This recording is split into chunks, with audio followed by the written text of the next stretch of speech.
Más textos disponibles en Simba. Escribo esta tradición para purgar un pecado gordo que contra la historia y la literatura cometí cuando muchacho. Contaba 18 años y hacía pinicos de escritor y de poeta. Mi sueño dorado era oír, entre los aplausos de un público bonachón, los destemplados gritos, el autor. El autor. A esa edad todo el monte antojábaseme orégano y cominillo, e imaginábame que con 4 coplas, mal surcidas, y una docena de articulejos, peor hilvanados, había puesto una pica en Flandes u otra en Jerez. Maldito si ni por el forro consultaba clásicos, ni si sabía por experiencia propia que los viejos pergaminos son criadero de polilla. Casi me habría atrevido a dar 15 y raya al más entendido en materias literarias, siendo yo entonces uno de aquellos opencos que, por comer pan en lugar de bellota, ponen al Quijote por las patas de los caballos, llamándolo libro disparatado y sin pies ni cabeza. ¿Por qué? Porque sí, porque sí será una razón de pie de banco, una razón de incuestionable y caprichosa brutalidad, convengo, pero es la razón que alegamos todos los hombres a falta de razón. Como la ignorancia es atrevida, echéme a escribir para el teatro, y así Dios me perdone si cada uno de mis engendros dramáticos no fue puñalada de picaro al buen sentido, a las musas y a la historia. Y sin embargo, hubo público bobalí con que llamara a la escena al asesino poeta y que, en vez de tirarle los bancos a la cabeza, le arrojara coronitas de laurel hechizo. Verdad es que, por esos tiempos, no era yo el único malaventurado que con fenomenales producciones desacreditaba el teatro nacional, ilustrado por las buenas comedias de Pardo y de Segura. Consuela ver que no es todo el sayal alforjas. Titulábase uno de mis desatinos dramáticos Rodil, especie de alacrán de 4 colas o actos, y sandio de mí, fui tan bruto que no solo creí a mi hijo la octava maravilla, sino que, mal pecado, consentí en que un mi amigo, que no tenía mucho de lo de Salomón, lo hiciera poner en letras de molde. Qué tinta y qué papel tan mal empleados. Aquello no era drama ni piñón mondado. Versos ramplones, lirismo tonto, diálogo extravagante, argumento inverosímil, lances traídos al lazo, caracteres imposibles, la propiedad de la lengua tratada a puntapiés, la historia arreglada a mi antojo y... Vamos, aquello era un mamarracho digno de un soberbio varapalo. A guisa, pues, de protesta contra tal paternidad escribo esta tradición, en la que, por lo menos, sabré guardar respetos a los fueros de la historia y la sombra de Rodil no tendrá derecho para querellarse de calumnia y dar de soplamocos a la mía cuando ambas se den un tropezón en el valle de Josafat. Basta de preámbulo, y al hecho, exclamó el presidente de un tribunal, interrumpiendo a un abogado que se andaba con perfiles y rodeos en un alegato sobre filiación o paternidad de un mamón. El letrado dijo entonces de corrido, el hecho es un muchacho hecho, el que lo ha hecho niega el hecho, he aquí el hecho. Y, con la batalla de Ayacucho quedó afianzada la independencia de Sudamérica. Sin embargo, y como una morisqueta de la providencia, España dominó por 13 meses más en un área de media legua cuadrada. La traición del sargento Moyano, en febrero de 1824, había entregado a los realistas una plaza fuerte y bien guarnecida y municionada. El pabellón de Castilla flameaba en el Callao, y preciso es confesar que la obstinación de Rodil en defender este último baluarte de la monarquía rayó en heroica temeridad. El historiador Torrente, que llama a Rodil el nuevo Leonidas, dice que hizo demasiado por su gloria de soldado. Stevenson y aun García Camba convienen en que Rodil fue cruel hasta la barbarie, y que no necesitó mantener una resistencia tan desesperada para dejar su reputación bien puesta y a salvo el honor de las armas españolas. Sin esperanzas de que llegasen en su socorro fuerzas de la península, ni de que en el país hubiese una reacción en favor del sistema colonial, viendo a sus compañeros desaparecer día a día, diezmados por el escorbuto y por las balas republicanas, no por eso desmayó un instante la indomable terquedad del castellano del Callao. Mucho hemos investigado sobre el origen del nombre Callao que lleva el primer puerto de la República, y entre otras versiones, la más generalizada es la de que viene por la abundancia que hay en su playa del pequeño guijarro llamado por los marinos Ahorra o Callao. A medida que pasan los años, la figura de Rodil toma proporciones legendarias. Más que hombre, parece no ser fantástico que encarnaba una voluntad de bronce en un cuerpo de acero. Siempre en vigilia, jamás pudieron los suyos saber cuáles eran las horas que consagraba al reposo, y en el momento más inesperado se aparecía como fantasma en los baluartes y en la caserna de sus soldados. Ni la implacable peste que arrebató a 6.000 de los moradores del Callao lo acometió un instante, pues Rodil había empleado el preservativo de hacerse abrir fuentes en los brazos. Rodil era gallego y nacido en Santa María del Trobo. Alumno de la Universidad de Santiago de Galicia, donde estudiaba jurisprudencia, abandonó los claustros junto con otros colegiales, y en 1808 sentó plaza en el batallón de cadetes literarios. En abril de 1817 llegó al Perú con el grado de primer ayudante del regimiento del Infante. Ascendido poco después a comandante, se le encomendó la formación del batallón Arequipa. Rodil se posesionó con los reclutas de la solitaria islita del Alacrán, frente a Arica, donde pasó meses disciplinándolos, hasta que Osorio lo condujo a Chile. Allí concurrió Rodil, mandando el cuerpo que había creado, a las batallas de Talca, Cancha Rayada y Maipú. Regresó al Perú, tomando parte activa en la campaña contra los patriotas, y salió herido el 7 de julio de 1822 en el combate de Pucarán. Al encargarse del gobierno político y militar del Callao, en 1824, el brigadier don José Ramón Rodil, Jayabase condecorado con las cruces de Somorzo, Espinosa de los Monteros, Zampayo, Tumanes, Medina del Campo, Tarifa, Pamplona y Cancha Rayada, cruces que atestiguaban las batallas en que había tenido la suerte de encontrarse entre los vencedores. Sitiado el Callao por las tropas de Bolívar, al mando del general Salom, y por la escuadra patriota, que disponía de 171 cañones, fue verdaderamente titánica la resistencia. La historia consigna la, para Rodil, decorosa capitulación de 23 de enero de 1826, en que el bravo jefe español, vestido de gran uniforme y con los honores de ordenanza, abandonó el castillo para embarcarse en la fragata de guerra inglesa Briton. El general Lamar, que era, valiéndome de una feliz expresión del Inca Garcilaso, un caballero muy caballero en todas sus cosas, tributo en esta ocasión justo homenaje al valor y la lealtad de Rodil, que desde el 1 de marzo de 1824, en que reemplazó a Casarriego en el mando del Callao, hasta enero de 1826, casi no pasó día sin combatir. Rodil tuvo durante el sitio que desplegar una maravillosa actividad, una astucia sin límites y una energía incontestable para sofocar complots. En solo un día fusiló 36 conspiradores, acto de crueldad que le rodeó de terrorífico y a un supersticioso respeto. Uno de los fusilados en esa ocasión fue Frasquito, muchacho andaluz muy popular por sus chistes y agudezas, y que era el amanuense de Rodil. El general Canterac, que tan tristemente murió en 1835 al apaciguar en Madrid un motín de cuartel, fue comisionado por el virrey conde de los Andes para celebrar el Tratado de Ayacucho, y en él se estipuló la inmediata entrega de los castillos. Al recibir Rodil la carta u oficio en que Canterac le transcribía el artículo de capitulación concerniente al Callao, exclamó furioso, «Canario. Que capitulen ellos que se dejaron derrotar, y no yo. Abogaderas conmigo. Mientras tenga pólvora y balas, no quiero dimes ni diretes con esos y caros insurgentes». 2. Durante el sitio disparo sobre el campamento de Bellavista, ocupado por los patriotas, 9.553 balas de cañón, 454 bombas, 908 granadas, y 34.713 tiros de metralla, ocasionando a los sitiadores la muerte de 7 oficiales y 102 individuos de tropa, y 6 oficiales y 62 soldados heridos. Los patriotas, por su parte, no anduvieron cortos en la respuesta, y lanzaron sobre las fortalezas 20.327 balas de cañón, 317 bombas e incalculable cantidad de metralla. Al principiarse el sitio contaba Rodil en los castillos una guarnición de 2.800 soldados, y el día de la capitulación solo tuvo 376 hombres en estado de manejar un arma. El resto había sucumbido al rigor de la peste y de las balas republicanas.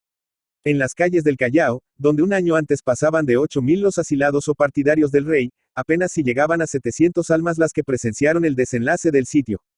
Según García Camba, fueron 6.000 las víctimas del escorbuto y 767 los que murieron combatiendo. En los primeros meses del sitio, Rodil expulsó de la plaza 2.389 personas. El gobierno de Lima resolvió no admitir más expulsados, y vióse el feroz espectáculo de infelices mujeres que no podían pasar al campamento de Miranaves ni volver a la plaza, porque de ambas partes se las rechazaba a balazos. Las desventuradas se encontraban entre dos fuegos y sufriendo angustias imposibles de relatarse por pluma humana. He aquí lo que sobre este punto dice Rodil en el curioso manifiesto que publicó en España, sin alcanzar ciertamente a disculpar un hecho ajeno a todo sentimiento de humanidad.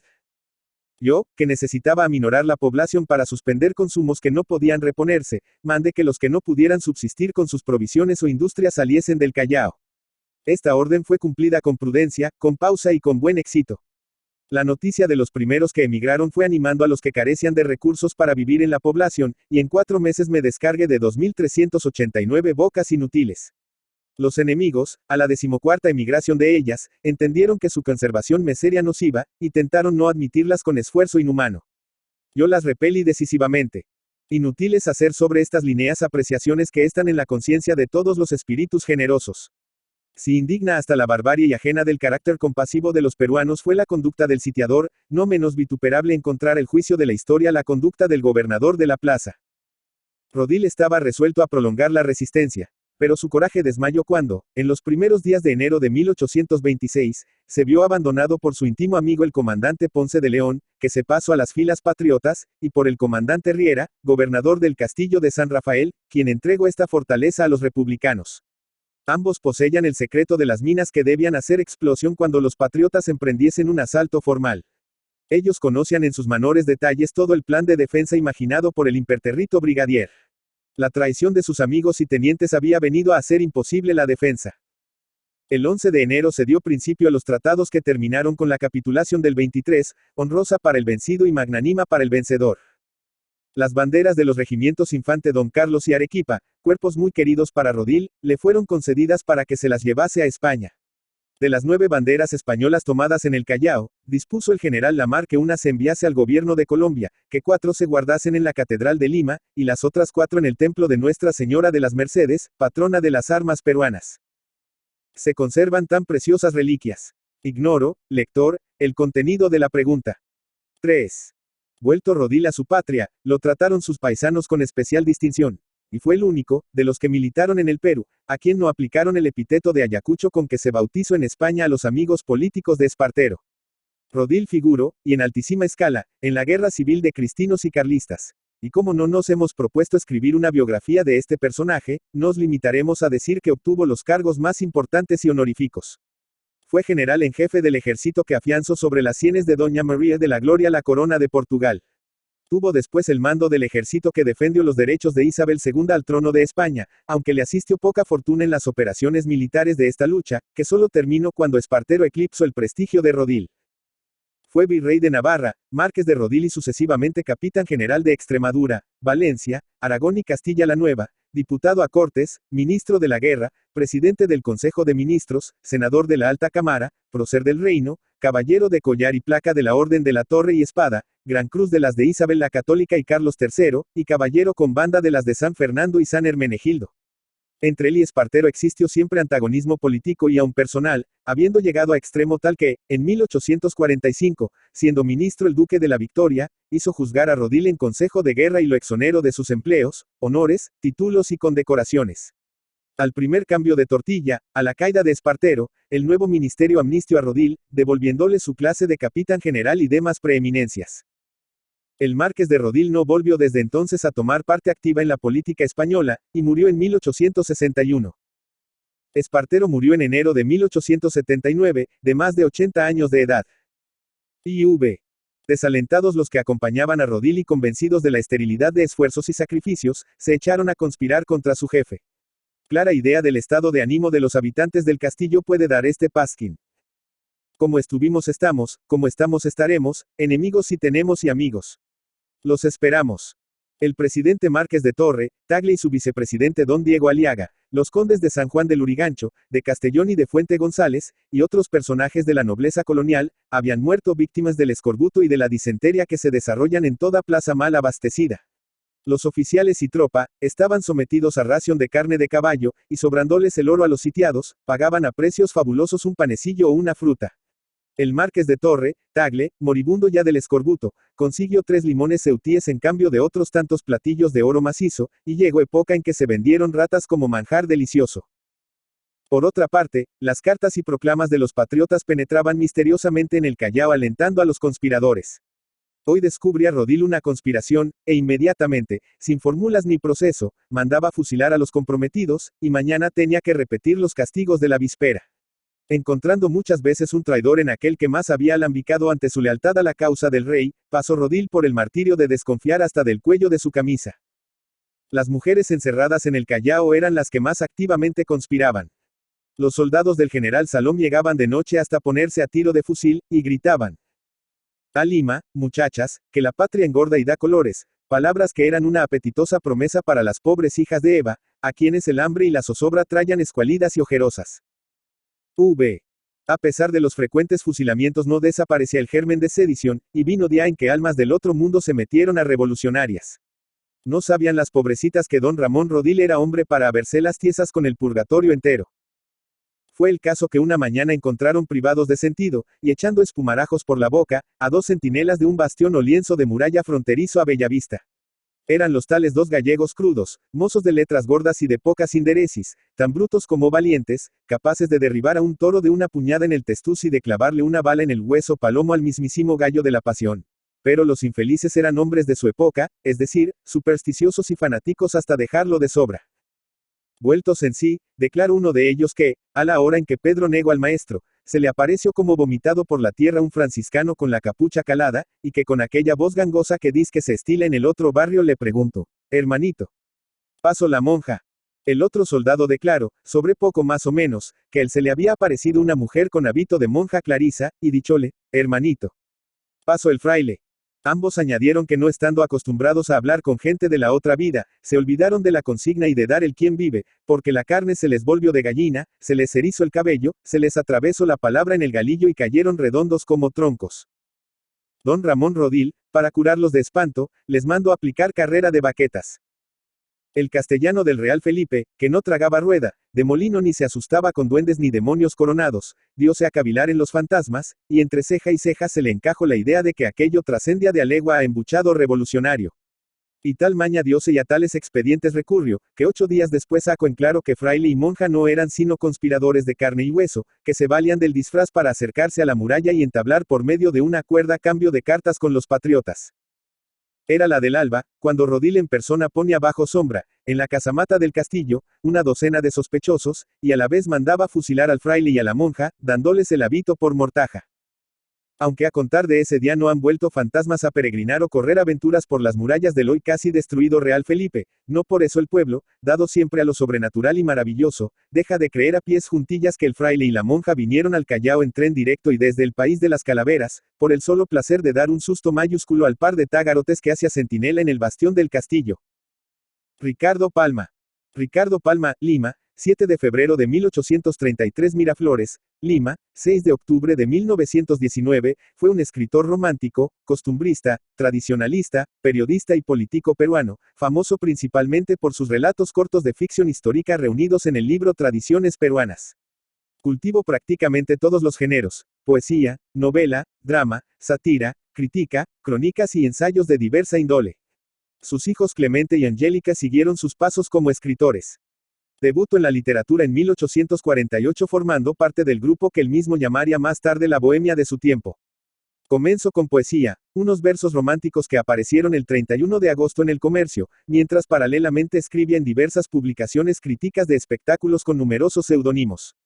Luego pasó a escribir obras de teatro. Su primer drama, El Hijo del Sol 1849, no se llegó a representar, pero alrededor de 1858 dejó de hacerlo a pesar de haber obtenido algún éxito en el público limeño.